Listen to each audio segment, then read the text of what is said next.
Joining us now for the second of our third NFC North interview, we've got Paul Bretl. He is a contributor for the Packers Wire, but he's also an analyst for ESPN Lacrosse Wisconsin, I believe. So he's kind of really immersed himself in the Wisconsin sports space.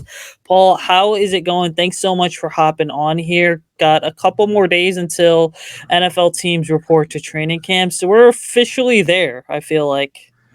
Yeah, just about. And I appreciate the invite. Happy to join you, and always happy to talk Green Bay Packers. But yes, I cannot wait for training camp to start, and at least to some degree early on, the pads coming on.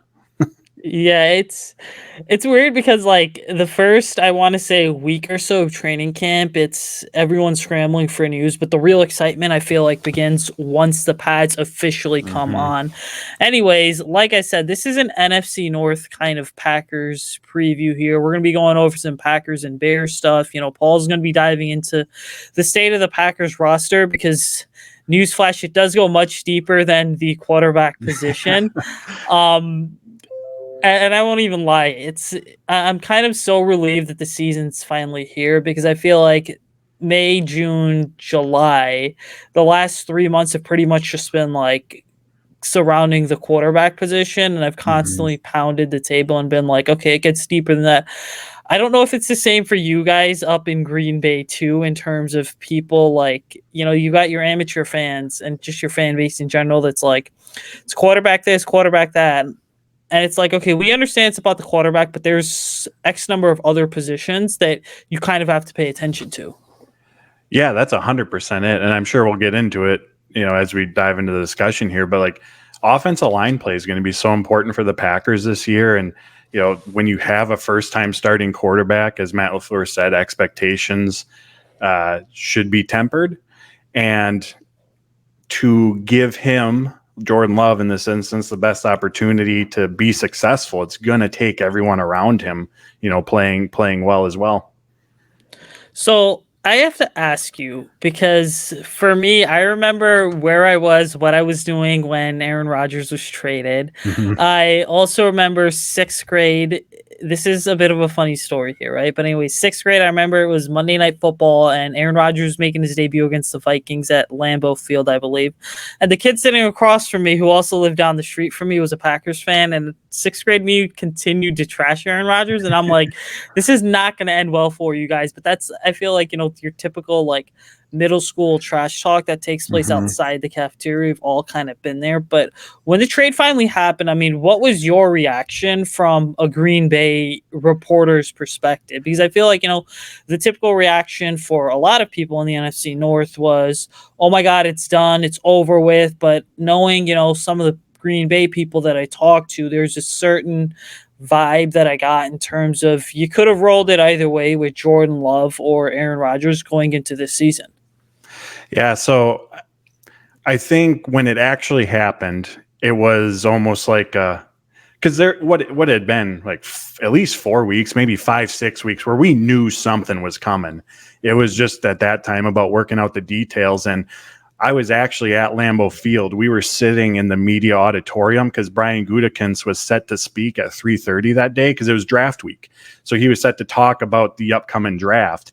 And at about 3:15 or 3:20, about 10 minutes before he came into the room, I think it was Schefter who broke the news, came out, and we all just kind of looked at each other like, is this real? And then you go to like Schefter's Twitter account to make sure it's the real Adam Schefter. And so, I mean, from a timing perspective, considering that we had Brian Gutekunst in front of us in 10 minutes, I mean, that worked out well. Although because it wasn't official at that time, not as if he was diving into specifics about anything right away. But I think ultimately is a move that was best for both parties. I mean, we've seen some interviews now with Aaron Rodgers with the New York Jets, and he looks rejuvenated. He looks like he's enjoying himself out there. And from the Packers' perspective, they had spent 2-3 years trying to run it back. And last year, it felt like they had just kind of squeezed all the juice that they could have out of that specific team. And in terms of trying to, make a Super Bowl run, which is the ultimate goal, it felt like the time was right to transition, so to speak, and I guess usher in the new era. Was there, I guess, from your guys' perspective up in Wisconsin, I mean, was there a point where you were like, okay, this is clearly it's getting to a point where you kind of just want it to be over with instead of continuing to kick the can down the road, knowing that there's a younger option waiting in the wings that, quite frankly, everybody should be excited to see? Yeah, I think this year in particular, that was the case. And in large part, that was just because of how the season ended. I mean, they finished the year 8-9. They missed the playoffs.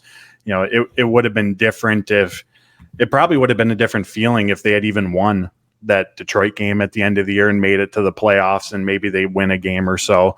But, just that disappointment around not making the playoffs, I think a lot of people, again, thankful for Aaron Rodgers for everything he's done as a member of the Green Bay Packers, just as a fan, an immense amount of memories. But it just also felt like, again, for both parties, I think it was just that time to go their separate ways.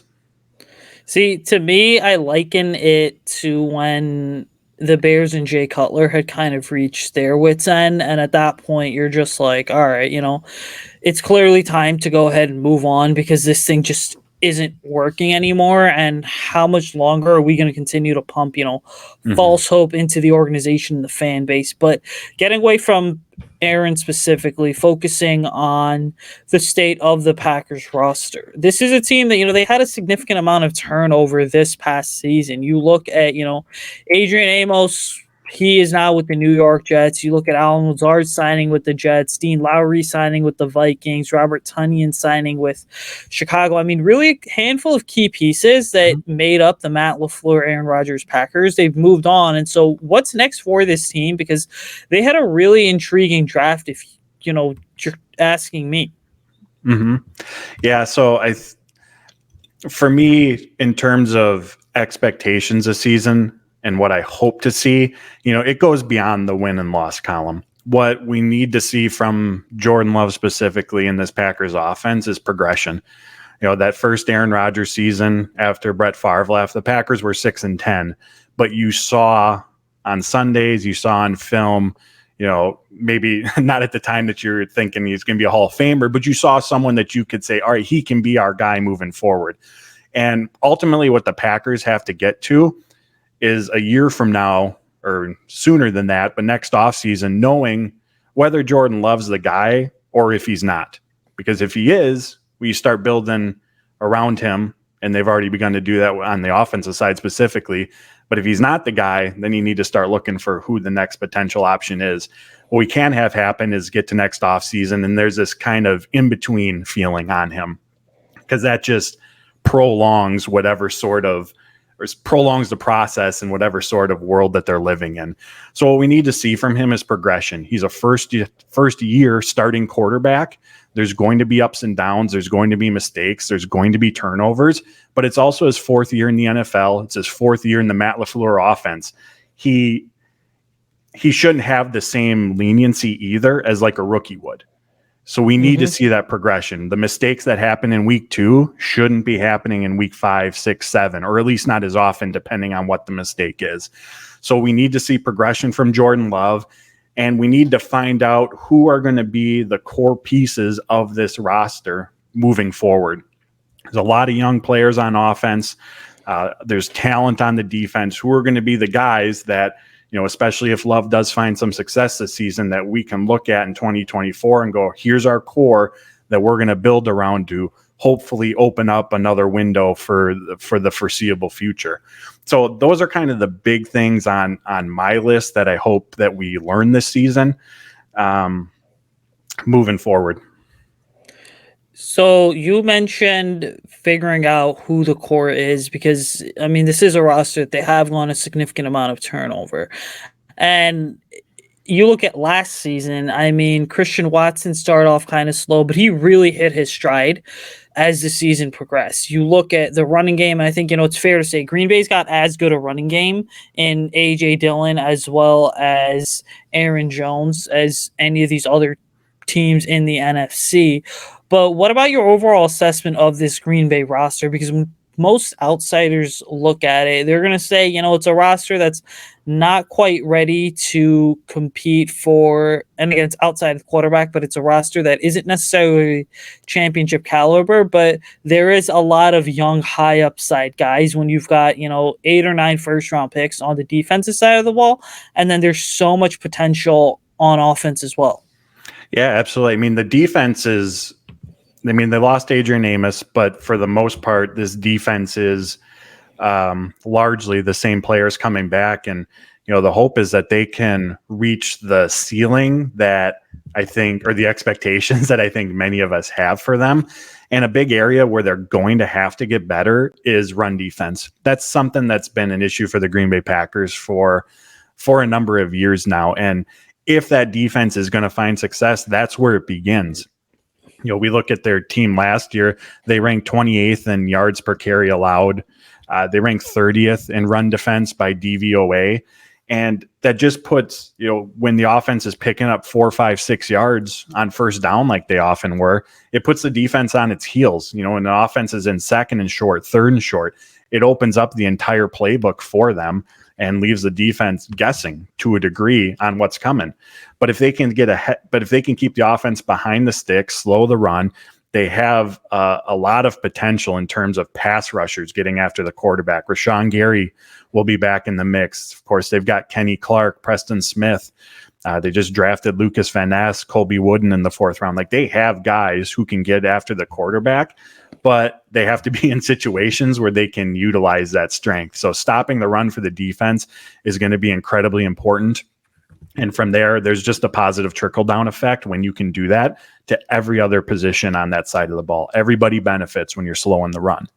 Offensively, ton of inexperience at the skill position group. Romeo Doubs and his 529 career snaps is the most experienced receiver on this roster right now from that perspective.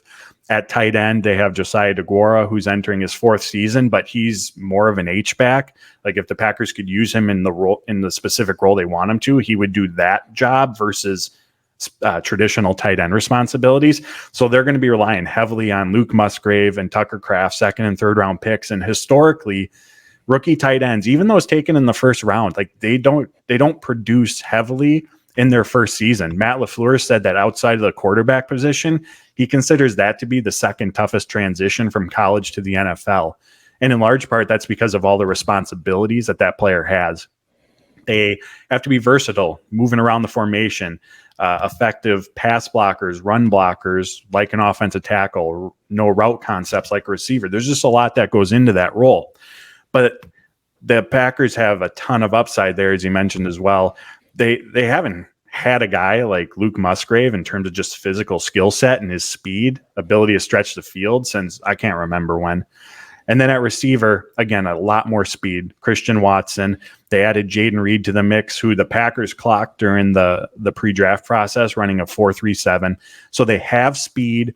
They have versatility at both of those positions.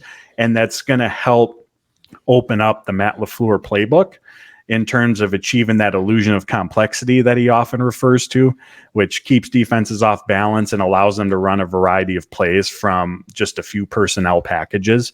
So you can see the upside, as you mentioned, but there's also going to be a ton of ups and downs. Like, there's a lot of excitement around Romeo Doubs and Christian Watson, but look at their rookie seasons. It was a roller coaster ride for both of them. To a degree, that's going to be expected for a lot of those guys. You broke down the Green Bay offense in perhaps one of the best ways I've seen, because when I look at the playmakers and pieces that this team has added this offseason, I mean, it's very clear that what they're trying to do on offense is they're not just trying to play more of that true traditional Matt LaFleur style football, that Shanahan style offense, but they're trying to do one thing, which is get much faster and more production out of the skill positions, because the last couple of years it's kind of just been this run first. It's very clear, right?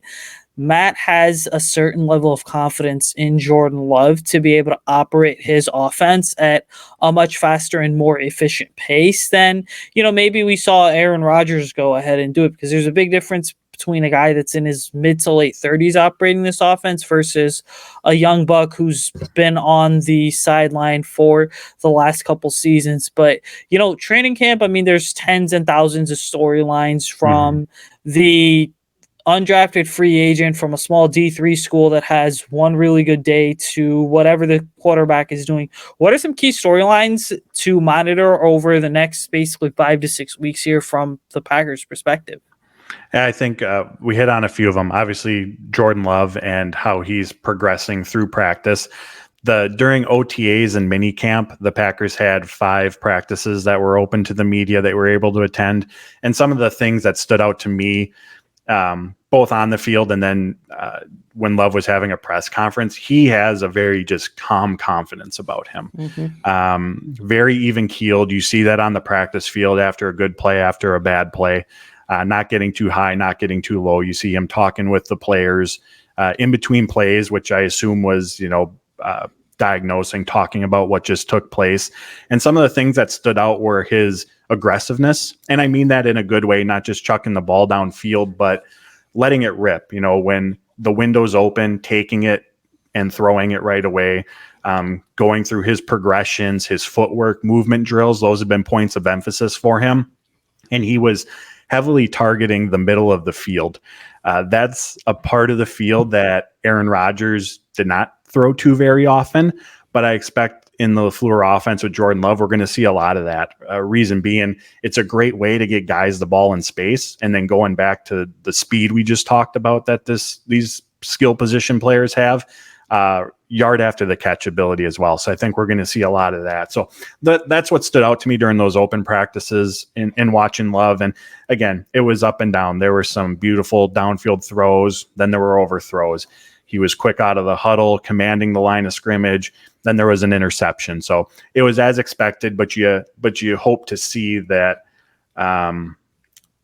just kind of more, again, progression going back to that part of it. And Matt LaFleur said that at this stage of the game, and this was during offseason programs, obviously once we get to training camp and preseason, things ratchet up a few notches. But he said at that time of the year, he's not worried about the end result. It's about Love's process. And if the process is correct, more often than not, you would expect the result to be as well. So what's Love's process like and what's the end result? The consistency of the skill position players are, again, another big emphasis, something we'll all have our eyes on, because again, they're young. There's a lot of upside, but there's going to be ups and downs as well. Along the offensive line, the right tackle position is up for grabs right now. The 2 guys competing for it are Yosh Nijman and Zach Tom. On the defensive side of the ball, again, I'd say the run defense, specifically what are their run rotations look like, because it's Kenny Clark, TJ Slayton, and Devontae Wyatt are the only 3 guys in the interior defensive line room who have any NFL snaps on the roster. Like, if I know the backup quarterback, wide receiver, tight ends garnered a lot of attention, but if there was a position the Packers were going to go get a free agent at this point, that's the one I'd be pounding the table for. Get another veteran presence along that defensive line. And then the other big storyline on defense is the safety position. I'm not sure how things are going to shake out on that back end. What we do know that LaFleur said is Darnell Savage is going to be the starter. Who's going to be starting next to him is very much up in the air. Who makes the team at that position after those first 2 spots is going to be up in the air. So I guess those are the big items that are going to be front of mind for me as things get underway. Absolutely. And, you talked about Jordan Love throwing it to the middle of the field, targeting that specific area. I mean, they added a handful of tight ends too this offseason, so that's something that should hopefully aid in his development. But switching gears here, I mean,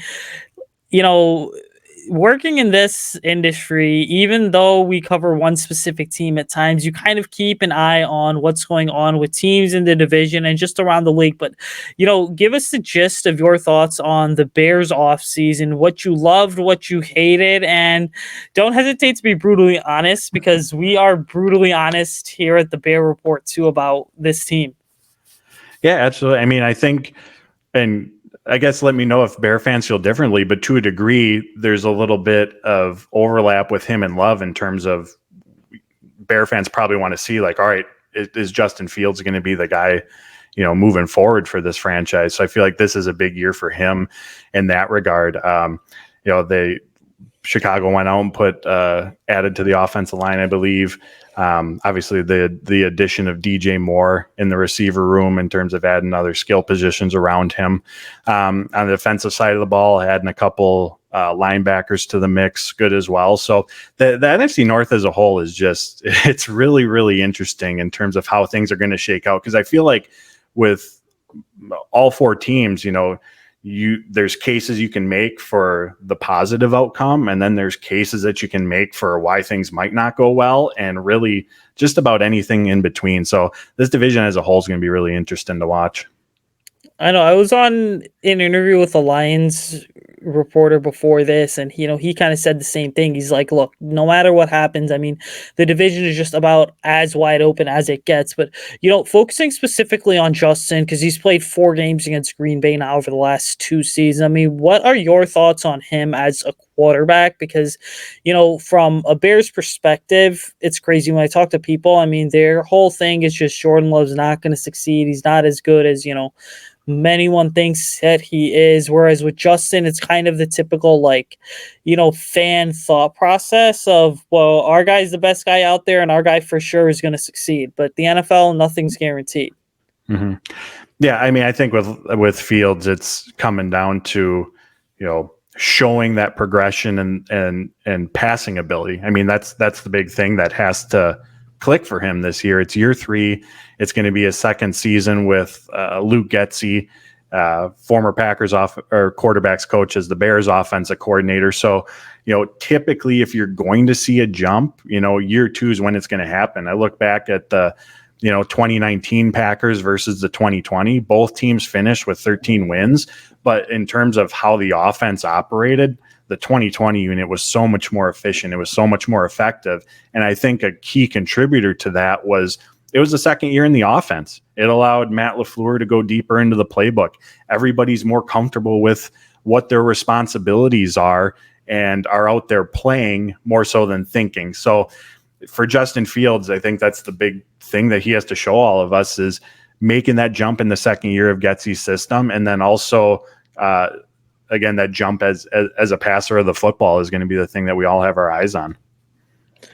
Yeah, I mean, I totally hear you on that. And I think it's this certain natural progression that takes place in terms of year 1, you're just trying to learn the terminology, learn the system, learn the foundational concepts. And then year 2 is where you really get into the nitty gritty of it. And I think that the second year is where, because you mentioned Luke Getsy, but the second year is where the real evaluation of a coach tends to take place in terms of, can the coach ensure that the players are also putting all the pieces to the puzzle together? But got about 1 or 2 more for you here. I mean, the Bears have a roster that's loaded with young talents. One of the youngest teams in the league. A year ago, you could argue that they were one of the oldest teams in the league. But, I mean, which player outside of the obvious answer, Justin Fields, do you have your eye on in terms of saying that's a guy that is facing a boom or bust season in 2023?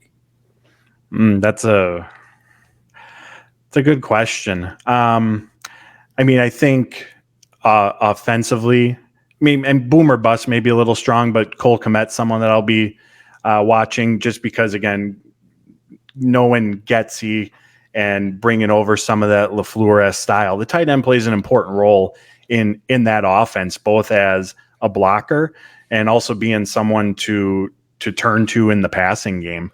Robert Tonyan, now Chicago Bear, I mean, he was a very, very reliable target for Aaron Rodgers during his time in Green Bay. And again, the tight end position, especially in this LaFleur, going back to Shanahan offense, it's all encompassing. Their ability to block is, just as important as their ability to impact the passing game. So I think he's someone that, if he can continue on his progression, I think he's someone who can impact the offense, and it might not always show up on the stat sheet. Again, going back to that, the importance of blocking within the offense, but I think he's someone who could, impact their offense in a positive way. Yeah, you brought up Robert Tonyan, Lucas Van Ness, Cole Kmet on this. I mean, they all kind of grew up in roughly the same area, as did Peter Skoronski. Not even joking, the week of the draft, I was talking to one of my buddies, and I'm like, that because it was a phone conversation between us as I was driving up to Hallis Hall, and I'm like, you know that one of these local Chicago area kids, either if whether it's Skoronski or Van Ness, one of them's gonna end up with the Packers.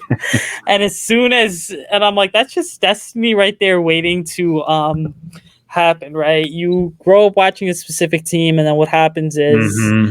you get drafted to their rivals. But last one for you here. I mean, how about a Bears and Packers record prediction for the upcoming season? Uh, I've really gone back and forth on the Packers, and I think for now I'm going to land on. I'll go that they go 7-10. The Packers in their first season under Jordan Love. As far as the Bears, I'll be honest, I haven't dove into the full extent of their schedule at this point, but I'll guess that they're in the same ballpark in that 6-ish, 5, 6, 7-ish win range. Yeah, I have a slightly higher expectations for both teams, 'cause I do see both teams possibly putting it together enough to the point where they are flirting around with a playoff spot come the holiday season. But just knowing the way I feel like this season is going to go, it would not surprise me at all to see the Lions actually win the division, because they do Hmm. have the most continuity of any of the four teams within the division. But Paul, where can people follow your work and keep up with you? Yeah, absolutely. You can find my work over at Packers Wire, as well as Dairyland Express. I'm putting up typically 2-3 articles a day, Packers related content. So, and find me on Twitter at Paul_Bretl. Absolutely. This has been awesome. You are welcome back on the show anytime. It's going to be a fun season. So I know we'll go, back and forth in a healthy manner on the timeline throughout the season. But thanks so much for hopping on. Yeah, I appreciate you having me.